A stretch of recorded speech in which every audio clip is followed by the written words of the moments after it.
Hello അസ്സലാമു അലൈക്കും, welcome back to my channel. അപ്പോൾ അതൊരു പുതിയൊരു വീഡിയോയിലേക്ക് സ്വാഗതം.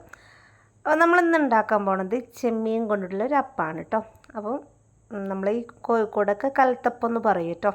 അപ്പോൾ ചെമ്മീൻ കൊണ്ടുള്ള ഒരു അടിപൊളി കലത്തപ്പമാണ്. അപ്പോൾ ഇഫ്താറിനൊക്കെ നിങ്ങൾക്ക് പരീക്ഷിച്ച് നോക്കാൻ പറ്റുന്ന ഒരു അടിപൊളി ഐറ്റമാണ് കേട്ടോ. അപ്പോൾ ഇതിലേക്ക് ഞാൻ എടുത്തിട്ടുള്ളത് ചെമ്മീനാണ്. 250 ഗ്രാം ചെമ്മീനാണ് എടുത്തിട്ടുള്ളത്. കൈക്ക് നല്ലപോലെ തൊലിയൊക്കെ കളഞ്ഞ് നല്ലപോലെ വൃത്തിയാക്കിയിട്ടുണ്ട്. എന്നിട്ട് അതിലേക്ക് നമ്മളിതാ 2 ടീസ്പൂൺ മുളക് പൊടിയാണ് എടുക്കുക കേട്ടോ. 1 ടീസ്പൂൺ സാദാ മുളക് പൊടി, 1 ടീസ്പൂൺ കാശ്മീരിയാണ് എടുത്തിട്ടുള്ളത്. പിന്നെ ഇതാ 1 ടീസ്പൂൺ മഞ്ഞൾപ്പൊടിയാണ് എടുത്തിട്ടുള്ളത്. പിന്നെ ആവശ്യത്തിന് ഉപ്പും ചേർക്കാം കേട്ടോ. ആവശ്യത്തിന് ഉപ്പും ചേർക്കുക. പിന്നെ നമുക്ക് വേണ്ടത് ഇതിലേക്ക് ഇഞ്ചി വെളുത്തുള്ളി പേസ്റ്റ് എടുത്തിട്ടുണ്ട് കേട്ടോ. ഒരു 3 അല്ലി വെളുത്തുള്ളിയും ഒരു കഷ്ണം ഇഞ്ചിയും ആ പേസ്റ്റ് ആക്കിയിട്ടാണ് എടുത്തിട്ടുള്ളത്. പിന്നെ പെരുംജീരകപ്പൊടിയാണ് കേട്ടോ എടുത്തിട്ടുള്ളത്.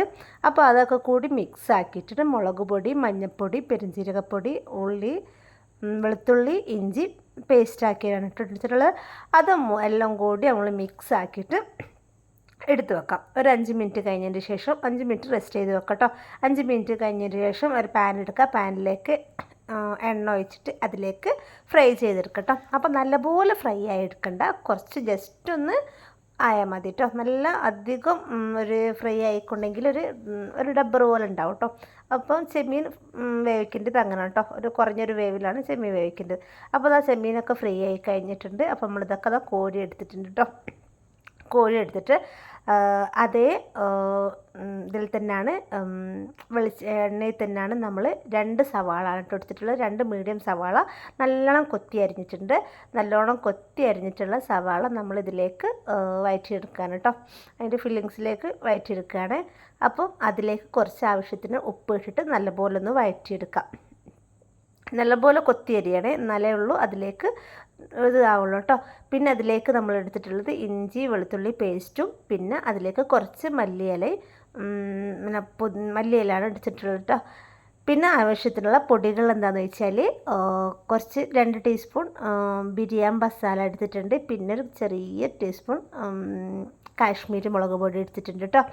പിന്നെ ഗരം മസാല ഒരു ചെറിയ ടീസ്പൂൺ ഗരം മസാല എടുത്തിട്ടുണ്ട്. അതെല്ലാം കൂടി മിക്സ് ആക്കിയിട്ട് നല്ലപോലെ വഴറ്റി പച്ചമണമൊക്കെ മാറുന്നവരെ നല്ലപോലെ വഴറ്റിയെടുക്കുക. വഴറ്റിയെടുത്തതിന് ശേഷം നമ്മൾ ഫ്രൈ ചെയ്തെടുത്തിട്ടുള്ള ചെമ്മീനുണ്ടല്ലോ അതും കൂടി അതിലേക്ക് ആഡ് ചെയ്യാം കേട്ടോ. പിന്നെ നമുക്ക് ആവശ്യമായത് ജീരകശാല അരിയാണ് എടുത്തിട്ടുള്ളത്. നെയ്ച്ചോറിൻ്റെയൊക്കെ അരിയാണ് എടുത്തിട്ടുള്ളത്. അത് 2 മണിക്കൂർ വെള്ളത്തിൽ കുതിർത്തതിന് ശേഷമാണ് നമ്മളത് മിക്സിയിലിട്ട് അടിക്കുക കേട്ടോ. അപ്പോൾ നെയ്ച്ചോറിൻ്റെ അരി ഇല്ലെങ്കിലും നമുക്ക് പച്ചരി ഇതിലേക്ക് യൂസ് ചെയ്യാം കേട്ടോ. ഞാനിപ്പോൾ ആ ജീരകശാല അരിയാണ് എടുത്തിട്ടുള്ളത്. അപ്പോൾ ജോക്കറിൻ്റെ ജീരകശാലയാണ് കേട്ടോ എടുത്തിട്ടുള്ളത്. അപ്പോൾ അത് 1 കപ്പായിട്ട് എടുത്തിട്ടുള്ളത്. അതിലേക്ക് 1/2 കപ്പ് തേങ്ങ ഇട്ടിട്ടുണ്ട്. പിന്നെ അതിലേക്ക് വേണ്ടത് ഒരു ചെറിയൊരു കപ്പ് ചോറാണ് കേട്ടോ. ചോറ് എന്തിനാന്ന് വെച്ചാൽ ഒരു നല്ലൊരു സോഫ്റ്റിന് വേണ്ടിയിട്ടാണ് കേട്ടോ. അല്ലെങ്കിൽ കുറച്ചൊരു മരവിപ്പ് പോലെ ഉണ്ടാവും. പിന്നെ അത് ഒരു അര കഷ്ണം വലിയ ഉള്ളിയാണ് എടുത്തിട്ടുള്ളത്. പിന്നെ പെരുംജീരകം 2 ടീസ്പൂൺ പെരുംജീരകം ഇട്ടിട്ടുണ്ട്. പിന്നെ ഒരു കോഴിമുട്ട ഒരു നല്ല സോഫ്റ്റ്നെസ്സിന് വേണ്ടിയിട്ടാണ് കോഴിമുട്ട എടുത്തിട്ടോ. കോഴിമുട്ട ഇട്ടില്ലെങ്കിൽ കുഴപ്പമില്ല, പക്ഷേ ചോറ് ഇടൽ നിർബന്ധമാണ് കേട്ടോ. അപ്പോൾ അതും കൂടി ഇട്ടിട്ട് പിന്നെ മിക്സ് ചെയ്യാം. വെള്ളം കൂടി ഇട്ടിട്ട് നല്ലപോലെ മിക്സ് ചെയ്യാം. ഈ ഒരു പരുവത്തിലാണ് നമുക്ക് അത് മാവ് വേണ്ടത് കേട്ടോ. ഇതിലേക്കുള്ള കലത്തപ്പത്തിൻ്റെ മാവ് വേണ്ടത് നല്ലൊരു കൺസിസ്റ്റൻസിലാണ് മാവ് വേണ്ടത്. അധികം കട്ടിയാവരുത്, നല്ല വെള്ളം പോലെ കേട്ടോ ഇതിൽ വേണ്ടത്. കട്ടി കൂടിക്കഴിഞ്ഞാൽ നമ്മൾ അപ്പത്തിന് ഒരു ഉറപ്പുണ്ടാവും കേട്ടോ. അപ്പോൾ ഇതേ കണ്ടോ, ഈ ഒരു പാല് പോലെ ഒരു വെള്ളം പോലെയാണ് കേട്ടോ വേണ്ടത്. അപ്പോൾ ഞാൻ കുറച്ചും കൂടി വെള്ളം ഒഴിച്ചിട്ട് ഇതേപോലെ ആക്കി എടുത്തിട്ടുണ്ട്. അപ്പോൾ ഇതേപോലെ കേട്ടോ വേണ്ടത്. കട്ടി കൂടിക്കഴിഞ്ഞാൽ എന്തായാലും ഉറപ്പുണ്ടാവും. പിന്നെ നമ്മളപ്പം കലത്തപ്പം റെഡി ആയിട്ടുണ്ടാവില്ല. ഞാനിതാ കുറച്ച് കട്ടിയായപ്പോൾ ഞാൻ കുറച്ചുകൂടി ഇങ്ങനെ വെള്ളം ഒഴിച്ചുകൊണ്ടിരിക്കാറ് കേട്ടോ. പിന്നെ ഇതാ നമ്മൾ ഇത് എടുത്തിട്ടുണ്ട് കേട്ടോ, പോട്ട് എടുത്തിട്ടുണ്ട്. പിന്നെ നിങ്ങൾക്ക് കുക്കറിൽ വേണം ആക്കാം, ചായപാത്രത്തിൽ വേണം ആക്കുക, ഏത് പാത്രത്തിൽ വേണം നിങ്ങൾക്ക് ആക്കാം കേട്ടോ. ഞാനിത് കേക്കിൻ്റെ പോട്ടാണ് എടുത്തിട്ടുള്ളത്. അതിലേക്ക് നമ്മളിതിൽ കുറച്ച് അത് ഒഴിക്കുക കേട്ടോ, മാവ് ഒഴിക്കുക. ഞാൻ കുറച്ചധികം മാവ് ഉണ്ടായതുകൊണ്ട് ഞാൻ പിറ്റേ ദിവസത്തേക്ക് എടുത്ത് വെച്ചിട്ടുണ്ട്. ഞാൻ കുറച്ചായിട്ട് എടുത്തിട്ടുള്ളൂ. ഞാൻ 1.5 കപ്പ് എടുത്തിട്ടുണ്ടായിരുന്നു, പക്ഷെ 1 കപ്പ് മതി കേട്ടോ. അപ്പോൾ അത് ഒഴിച്ചതിന് ശേഷം നമ്മളത് കൂട്ടി വെച്ചിട്ടുള്ള മിക്സ് ഉണ്ടല്ലോ, അത് അതിൻ്റെ മുകളിലേക്ക് ഇടുക കേട്ടോ. എന്നിട്ട് നല്ലപോലെ മൂടി വെക്കുക. എന്നിട്ട് ലോ ഫ്ലെയിമിൽ ഒരു 20 മിനിറ്റ് കേട്ടോ വേണ്ടത്.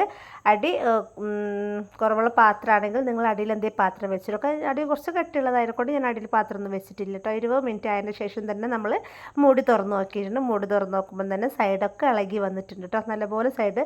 അപ്പോൾ കുറച്ച് ചൂടാറിയതിന് ശേഷമാണ് നിങ്ങൾ അത് മറിച്ചിട്ട് പാനിലേക്ക് ഒന്ന് തിരിച്ചിടുക കേട്ടോ. തിരിച്ചിട്ടിട്ട് അതിൻ്റെ മുകൾ ഭാഗം ഒന്ന് ജസ്റ്റ് ഒന്ന് 2 മിനിറ്റ് ഒന്ന് വേവിച്ചെടുക്കുക. ഞാനത് വീഡിയോ എടുക്കാൻ മറന്നു പോയതാണ് കേട്ടോ. അപ്പോൾ നമ്മളത് പിന്നെ ഞാൻ അതാക്കിയതിന് ശേഷം അതിലേക്ക് മാവ് ഒഴിച്ചതിന് ശേഷം ഒന്ന് ടാപ്പ് ചെയ്തില്ല കേട്ടോ. ടാപ്പ് ചെയ്യാത്തതിനെ കൊണ്ട് ഒരു ഭാഗം നമുക്ക് എന്തായിട്ടുണ്ട്, ഒരു ഹോൾസ് കയറിപ്പോയിട്ടുണ്ട് കേട്ടോ, എയർ കുടുങ്ങിയിട്ടുണ്ട്. അപ്പോൾ അതുകൊണ്ടിട്ട് നിങ്ങൾ ഇതാക്കിയതിന് ശേഷം ഒന്ന് ടാപ്പ് ചെയ്യണം കേട്ടോ. ഒന്ന് ജസ്റ്റ് ഒന്ന് കുളിക്കാൻ മതി. അപ്പോൾ റെഡിയാവും കേട്ടോ. അപ്പോൾ നമ്മളത് കലത്തപ്പം റെഡി ആയിട്ടുണ്ട്. അപ്പം പിന്നെ അടുത്ത വീഡിയോ ആയിട്ട് എന്തായാലും വീഡിയോ ആയിട്ട് വീണ്ടും കാണാം. അതുവരെയൊക്കെ ടേക്ക് കെയർ, ബൈ ബൈ.